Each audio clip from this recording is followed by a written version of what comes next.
আসসালামু আলাইকুম সুপ্রিয় শিক্ষার্থীরা, তোমরা সবাই কেমন আছো? আশা করি সবাই অনেক অনেক ভালো আছো। তোমরা সবাই জানো, যে সরকারের কর্মকর্তারা এই নতুন শিক্ষাক্রম প্রণয়ন করেছিল, তারা কিন্তু এখন পদত্যাগ করেছে। এখন সময় এসেছে নতুন কারিকুলাম বাতিল করার জন্য আরও একবার সজাগ হওয়ার। কারণ নতুন শিক্ষাক্রম প্রণয়ন করার পর থেকেই শিক্ষক এবং অভিভাবকরা এটার বিরোধিতা করে আসছেন। এখনই সময় এই নতুন কারিকুলাম বাতিল করা।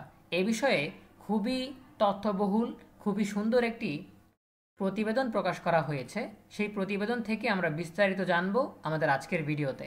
শুরু করার আগে সবার কাছে ছোট্ট একটা রিকোয়েস্ট করছি, যারা এখনও আমাদের চ্যানেলটিকে সাবস্ক্রাইব করনি তারা এখনই সাবস্ক্রাইব করে রাখো। তাহলে পরবর্তীতে তোমাদের জন্য প্রয়োজনীয় সকল শিক্ষণীয় আপডেট, সকল পরামর্শ সবার আগে পেয়ে যাবে। তাহলে চলো আমরা আর দেরি না করে সরাসরি মূল টপিকে চলে যাই। দেশের পরিবর্তিত পরিস্থিতিতে পদত্যাগী সরকারের নতুন কারিকুলাম নিয়ে ভাববার সময় এসেছে। এই কারিকুলাম শিক্ষা ব্যবস্থাকে নতুন কিছু দিতে তো পারেইনি, বরং যেটুকু লেখাপড়া ছিল তাও শেষ হয়ে গেছে।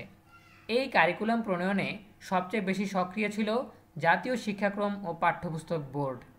কেউ তাদের বলেনি যে কারিকুলাম পরিবর্তন করতে হবে। এমনটি নয় যে দেশে ডাক্তার, শিক্ষক, প্রকৌশলী তৈরি হচ্ছিল না। এমনও নয় যে বিদেশে উচ্চশিক্ষা নিতে শিক্ষার্থীরা যেতে পারছিলেন না। শিক্ষা যেভাবে চলছিল তার চেয়ে ভালো মানের শিক্ষা নিশ্চিত করার জন্য দরকার ছিল ভালো শিক্ষক নিয়োগ দেওয়া, তাদের ভালো বেতন দেওয়া, মানসম্মত প্রশিক্ষণ। আরও প্রয়োজন ছিল স্কুল কলেজ থেকে অযোগ্য ও ব্যবস্থাপনা কমিটির অপসারণ ও প্রশাসনিক হয়রানি থামানো। কিন্তু তা না করে প্রতিনিয়ত শিক্ষার উন্নয়নের নামে যা করা হয়েছে, তাতে শিক্ষার আরও পতন ঘটেছে। এর প্রমাণ যে কেউ যে কোনো সময় দেশের বিদ্যালয়গুলো ঘুরে আসলে দেখতে পারবে। শুধু জনপ্রিয়তার মোহে অনবরত নতুন নতুন সিদ্ধান্ত দিয়ে গেছে বিদায়ী সরকার। কোনো শিক্ষার্থী এসএসসি পরীক্ষায় 1 বা 2 বিষয়ে অনুত্তীর্ণ হলেও তাকে একাদশ শ্রেণীতে ভর্তির সুযোগ রাখা হয়েছে। কেউ কেউ বলছেন যে 2025 খ্রিস্টাব্দে মাধ্যমিক স্তর পর্যন্ত নতুন শিক্ষাক্রম বাস্তবায়ন ও মূল্যায়নের পর বোঝা যাবে চ্যালেঞ্জ মোকাবেলায় সেটা কতটা সফল। কিন্তু সেই পর্যন্ত পুরো ব্যবস্থার মধ্যে যত শিক্ষার্থী আছেন তারা মহা ক্ষতিগ্রস্ত হলে তাদের দায় কে নেবে? অধ্যাপক জাফর ইকবাল বলেছেন, এই কারিকুলামের সুফল দেখতে 5 থেকে 7 বছর সময় অপেক্ষা করতে হবে। বিভিন্ন বিদ্যালয়ে গিয়ে দেখার সুযোগ কতটা হয়েছে তার জানি না, কিন্তু আমি দেখেছি এবং দেখে চলেছি শিক্ষার্থীরা বই দেখে পড়তে পারছে না, বাংলা বইও না, ইংরেজিও না। ভাষাতেই যদি তারা এত দুর্বল থাকে, তাহলে কোথায় দক্ষতা আর কোথায় কম্পিটেন্সি অর্জন? নতুন কারিকুলাম প্রণয়নের পক্ষে সাফাই গিয়ে বলা হচ্ছে সবাই স্বাধীনতা নিয়ে শিখবে, আনন্দের মাধ্যমে শিখবেন। কিন্তু যে পাঠ্য বই করা হয়েছে তাদের আনন্দের ছিটাফোঁটাও নেই। নিজেরা সব চিন্তা করে নিজেরাই কল্পনায় দেখছি শিক্ষার্থীরা অনেক কিছু শিখছেন, কিন্তু বাস্তবে তাকে হচ্ছে তার ধারেও যাচ্ছি না।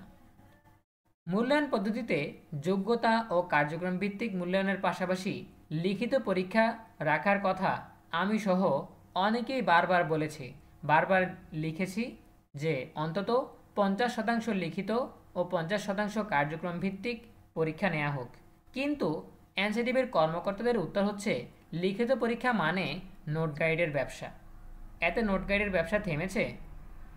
যখন উদাহরণ দিলাম যে আন্তর্জাতিক সব পরীক্ষাতেই লিখিত পরীক্ষা আছে, এনসিটিবির কর্মকর্তারা উত্তর দিলেন আন্তর্জাতিক পরীক্ষাগুলো সব বাণিজ্যিক পরীক্ষা, আর আমরা একেবারে আসল পরীক্ষা নেব। পরে যখন বিভিন্ন সূত্র থেকে দাবি উঠল লিখিত পরীক্ষা থাকতে হবে এবং নতুন মন্ত্রী লিখিত পরীক্ষার ইঙ্গিত দিলেন, তখন এক লাফে 65% লিখিত ও 35% কার্যক্রম ভিত্তিক হওয়ার কথা বলা হলো। তার মানে কি তাদের আসলে সঠিক কোনো প্ল্যান ছিল না? আন্তর্জাতিক পর্যায়ে কোন কোন দেশের মডেলকে পর্যালোচনা করা হয়েছে এবং কোন কোন দেশে এই মডেল সফল বাস্তবায়ন হয়েছে, সেই উদাহরণ অভিভাবক সহ দেশের শিক্ষিত ও শিক্ষা সংশ্লিষ্টদের সামনে বারবার সরাসরি উপস্থাপন করার প্রয়োজন ছিল। সেটি করা হয়নি, অর্থাৎ ধাপ্পাবাজি করা হয়েছে। তাদের নিজেদের স্বার্থে এই কারিকুলাম চালু করেছেন, শিক্ষার্থী কিংবা দেশের উপকারের জন্য নয়। এটি বিভিন্নভাবে প্রমাণিত হয়েছে। এই শিক্ষাক্রমে ফরমাল কোনো লিখিত পরীক্ষা না থাকায় শিক্ষার্থীরা পড়াশোনা করছে না, শিক্ষার্থীরা কোনো বাধ্যবাধকতার মধ্যে নেই। অথচ একাদশ শ্রেণী পর্যন্ত শিক্ষার্থীদের পরীক্ষা বা পড়াশোনার অত্যাধিক চাপ নয়, এক ধরনের তাগিদের মধ্যে থাকতে হয়। আমরা ফুটবল খেলা দেখি যেখানে প্রতিযোগিতা আছে, ক্রিকেট দেখি যেখানে প্রতিযোগিতা আছে, এভাবে সব কাজেই প্রতিযোগিতা আছে। কিন্তু নতুন কারিকুলামে আমরা বলছি শিক্ষার্থীরা কোনো প্রতিযোগিতা করবে না। একজন খেলোয়াড় যদি জানে তাকে কোনো গোল করতে হবে না, তাহলে সে কতক্ষণ খেলবে? সেই দশা হয়েছে আমাদের শিক্ষার্থীদের। ভুলে পড়া পাঠ্যপুস্তক আর প্রজেক্ট অ্যাসাইনমেন্টের নামে শিক্ষা ব্যয় বাড়ানো হয়েছে। শিক্ষার্থীরা সারা রাত মোবাইল টিপে অ্যাসাইনমেন্ট করছে। মোবাইল দেখে যদি অ্যাসাইনমেন্ট করতে হয়, তার নোট বইয়ের চেয়ে কম কিসে? এক অভিভাবক বলেন, সপ্তম শ্রেণীতে 6 দফার উপর অ্যাসাইনমেন্ট করতে বলা হয়েছে তার সন্তানকে, কিভাবে করবে কোনো গাইডলাইন নেই। শিক্ষক নাকি বলে দিয়েছেন গুগল সার্চ করে বের করতে। বাচ্চাদের অ্যাসাইনমেন্টের নামে এসব করতে দেওয়া হচ্ছে। তাদের তথ্য জানতে বলেছে নিকটবর্তী লোকজনের কাছ থেকে। তারা কাকে জিজ্ঞেস করবে আর কেই বা তাদের সঠিক উত্তর দিতে পারবে, তার কোনো হদিস নেই। বিজ্ঞান ও গণিতের গুরুত্ব অনেক কমিয়ে ফেলা হয়েছে। এই বিশেষ প্রতিবেদনটি লিখেছেন মাসুম বিল্লাহ, ক্যাডেট কলেজের সাবেক শিক্ষক। এই প্রতিবেদন থেকে আমরা জানতে পারলাম যে নতুন শিক্ষাক্রম আমাদের শিক্ষা ব্যবস্থার জন্য কতটা ভয়াবহ, কতটা নেতিবাচক প্রভাব বয়ে আনছিল।